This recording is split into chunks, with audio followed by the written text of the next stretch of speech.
Do you ever feel like you do not have control over what you pay attention to? Or sometimes you feel you just cannot be alone with your thoughts, even for a second, to think about your life, your goals, or your business because you're constantly distracted? Well, I did. I felt like this all the time. And for me, this problem was rooted in my relationship with social media and my information diet. Sometimes social media might feel like a prison, but sometimes it might feel like an infinite jar of candy. The more you scroll, the more you want, and the dopamine rush that you get from that scrolling makes you want to actually scroll more. It's like every time you go into this infinite jar of candy and you find a new flavor, there's a new small jolt of pleasure, and you want to constantly do that over and over and over again. And sometimes this becomes a one-sided toxic relationship where the negative feedback loop of the dopamine release does not let you get away from it. I always thought to myself as a super productive person getting things done, but then when I actually came and looked down to it on my day and my routine, I spent a minimum of 4 hours a day on social media.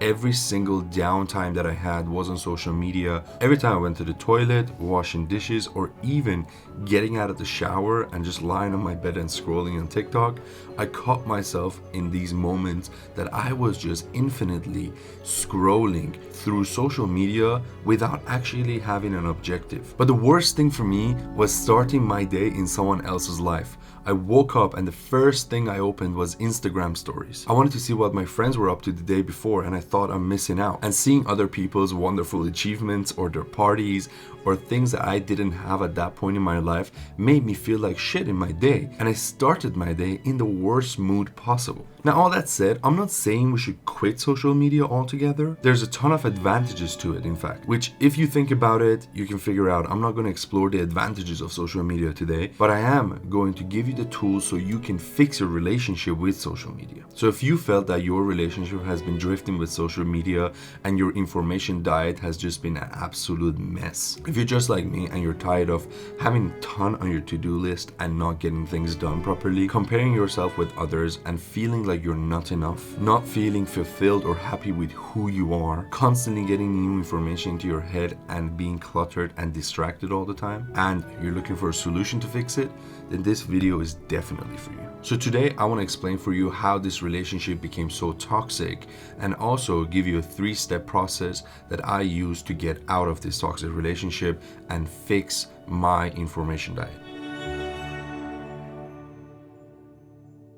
So now that we understand the problem, let's look at my 3-step process on how to fix this. My process is called the information diet reset. The information diet reset has 3 steps. Step 1 is figuring out your information diet and what is it that you're consuming. Step 2, I call pulling out the rotten teeth, which means tackling the problem and actually starting to fix it. And step 3 is practicing what you preach, in which I give you some tips and tricks that then makes it easy to stick to your new improved information diet and your new improved relationship so that you can keep that forever. So let's start with step 1. The first step is to actually figure out what you are consuming on a daily basis, also known as your information diet. Just like the food you eat builds up your normal diet, your information diet is the information you consume from all the sources around you, such as books, podcasts, social media, Netflix, friends, etc. Simply put, it's like food for your brain. So if you want to, let's say, lose weight, the first step is to actually look at what you're consuming right now. So in this step, we want to look at what we're putting in our mind instead of our body. So here's a practical thing that you're going to do in this step. Take a piece of paper and list all the information sources that you consume on a regular basis, including influencers,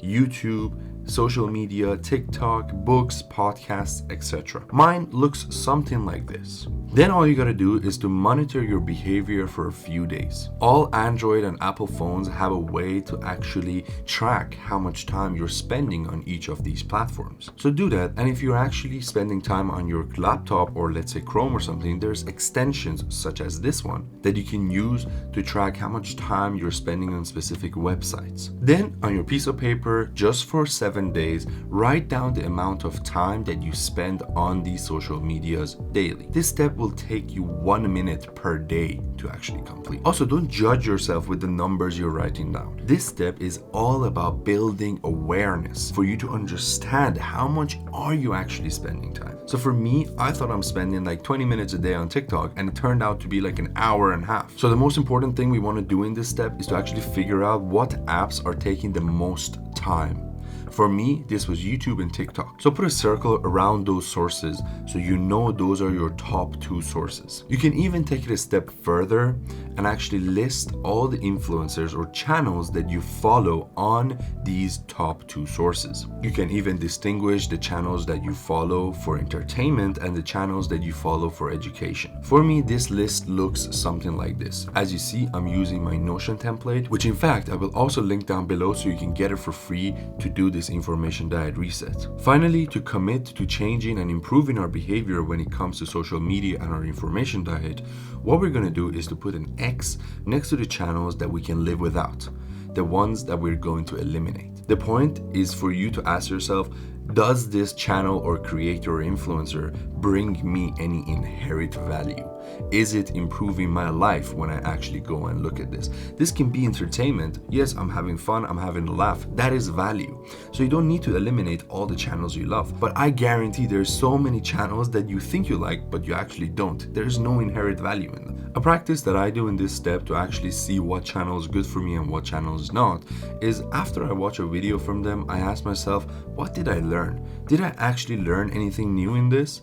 Did I actually really enjoy watching this? Did this video really entertain me or make me laugh? If not, it shouldn't be in my information diet. I have very limited capacity and real estate in my information diet to get new information. So I need to remove the bad sources and fill it up with good ones. So yeah, I admit this step took me like 4 or 5 hours, but I did it throughout the week. 30 minutes every day, looked at a series of channels and then put them in my Notion template as you see here.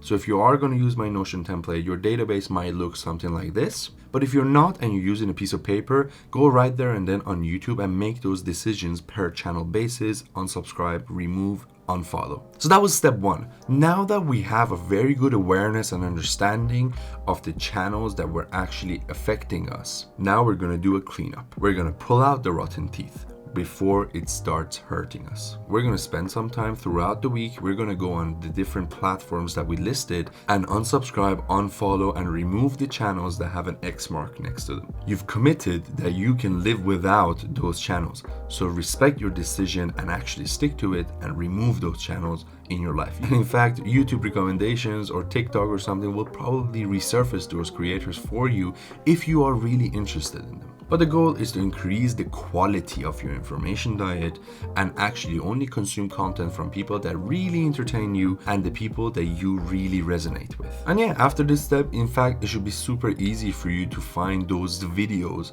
the gems in the wild that really give you value. And going on social media should be a lot more entertaining or a lot more productive. But you might ask me now, Ali, does this not make going on social media more fun? Is this not counterproductive and make matters worse and I want to now constantly go on social media? Well, the answer is yes and no. Yes, because the content that you're probably going to get on different platforms and in your information diet is going to be a lot more interesting, sure.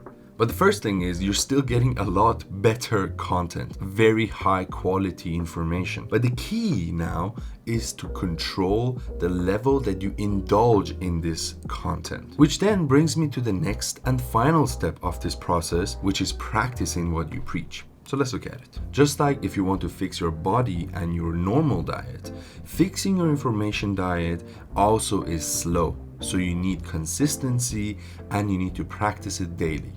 AKA, it needs to become a habit. Consistency in simple terms is nothing more than doing something over and over again for long enough so that it becomes a core part of your identity and a habit. This video is not about building habits, and in fact videos about that are coming soon on this channel, so leave a like and subscribe if you want to be notified about those. Whereas what I'm going to tell you now is specifically related to social media and information diet. So let's get right in.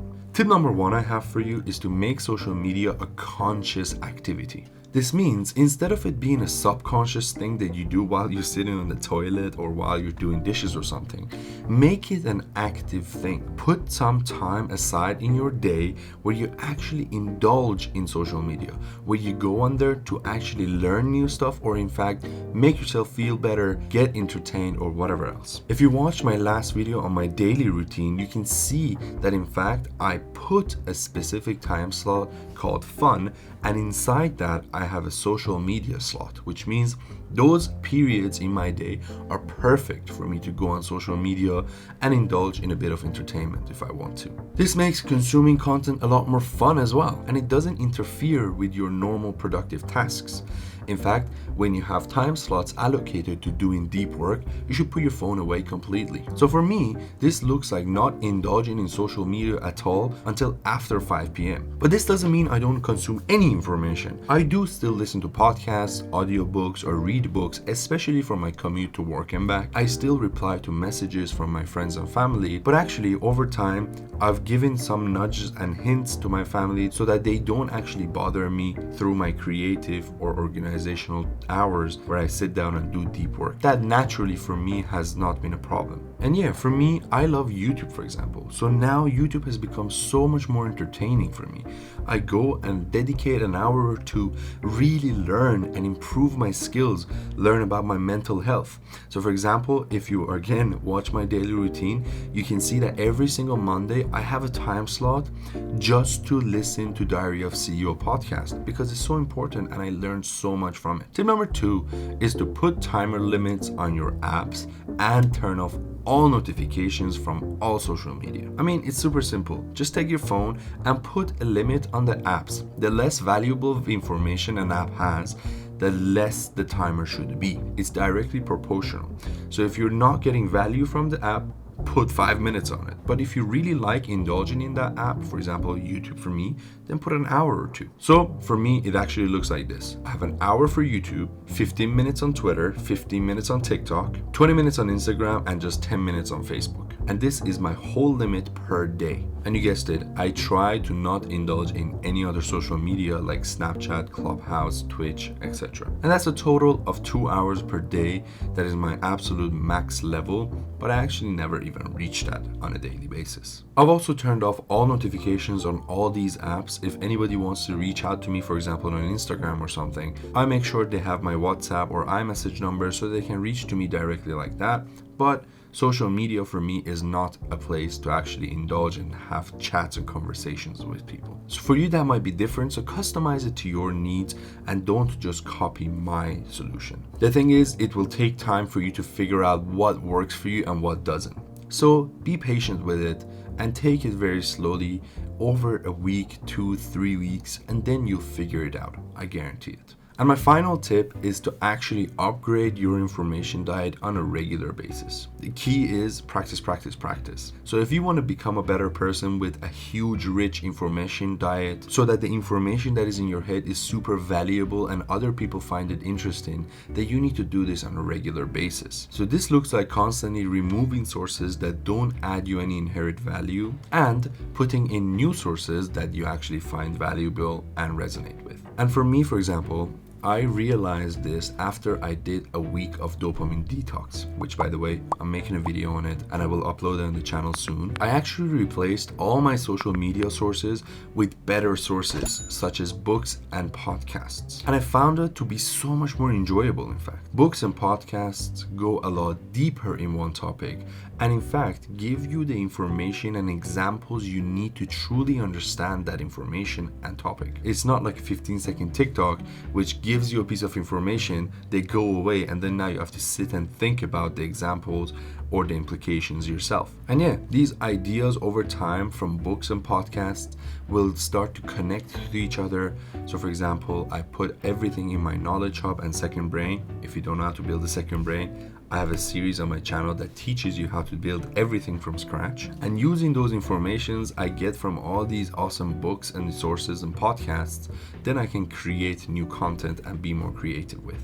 And that's exactly the whole spiel about the second brain and how I use it. So that's about it, guys. I hope this video actually gave you value. And if you're watching until this point, then I think it probably has. I hope I could give you some practical examples and ways that you can truly fix your relationship with social media and upgrade your information diet. So if you've stuck all the way till the end of this video, I truly thank you a lot. Thank you for spending this time and watching this video. And if you really enjoyed it, then maybe you can also share it with a friend that needs to upgrade their information diet and use my 3-step framework for a social media reset to actually improve their life and gain time that they're wasting right now. Also, don't forget to download the template in the description down below. And if you enjoyed this video, maybe leave a like and subscribe, and don't turn notifications on.